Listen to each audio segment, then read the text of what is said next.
Alors à présent, c'est le moment du bon conseil du docteur Jimmy Mohamed. Aujourd'hui, Jimmy, vous nous parlez d'une lumière dont on parle souvent, la lumière bleue. Sauf que cette fois, c'est pas celle de nos écrans. Celle-là, on en parle souvent, c'est vrai. Mais celle qui existe de façon naturelle et dont les risques sont sous-estimés, notamment à la montagne. Pouvez-vous nous en dire plus là-dessus ? Bien sûr, je peux vous en dire plus, Mélanie. Merci, vous êtes là pour ça en même temps. Effectivement. Alors, c'est l'association pour l'amélioration de la vue qui nous fait ce petit rappel en cette période de vacances scolaires où certains ont la chance d'aller à la montagne. Alors, c'est vrai que lorsqu'on parle de lumière bleue, on pense systématiquement à celle des écrans et on oublie que cette lumière bleue, elle est présente de façon naturelle et notamment en hiver et qu'elle peut générer une fatigue visuelle due à un fort éblouissement et provoquer aussi des problèmes de perception, d'autant plus que le rayonnement UV redouble d'intensité en altitude. Il est donc indispensable de protéger ses yeux, quelle que soit son activité lorsqu'on a la montagne. Mais alors comment ça se fait que ce rayonnement UV, vous dites qu'il augmente en altitude ? Comment on explique ça ? Je vais tout vous expliquer, Mélanie. Ouais. Alors à la montagne, l'altitude et la neige augmentent considérablement les doses de rayonnement d'ultraviolet qui sont reçues par la peau et les yeux. L'index UV augmente d'environ 10% par palier de 1000 mètres et la neige réfléchit 40 à 90% du rayonnement. Effectivement. Donc on a plus de rayons et en plus c'est plus réfléchi.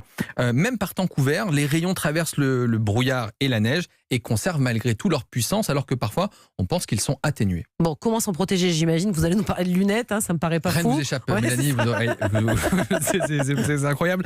Et donc effectivement, les lunettes ou les masques de protection, notamment de ski, même si c'est moche, ça permet de garantir une sécurité maximum. C'est moche, je parlais des vôtres, moi elles sont très jolies mes lunettes de soleil. Alors ça dépend des styles, le vôtre est particulier, le mien encore une fois c'est une autre histoire. En revanche, il faut respecter deux choses. La première, c'est qu'il faut que ces lunettes ou le masque de ski vous protège de l'éblouissement. Et ça, on peut s'en assurer avec la teinte qu'il faut qu'il soit des verres de catégorie 3 ou 4. Et il faut aussi que ça vous protège contre les rayons UV qui, eux, sont invisibles.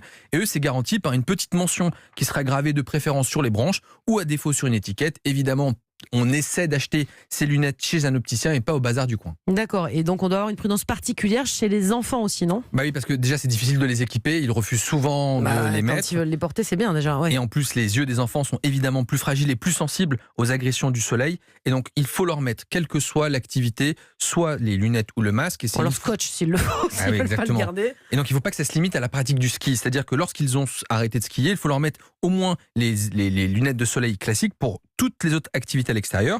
Elles doivent aussi protéger de façon latérale contre les rayonnements indirects.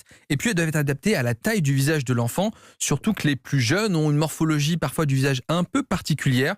Et lorsque l'enfant chute ou glisse, elle pourrait se casser. Donc attention, on peut éventuellement mettre un petit élastique. Les verres doivent être impérativement incassables. Et si vous souhaitez avoir plus d'informations, il y a un site internet qui est très bien fait. Ça s'appelle cmavue.org, cmavue tout simplement.org, et vous aurez toutes les informations nécessaires. Merci beaucoup, docteur Jimmy Mohamed, pour tous ces conseils.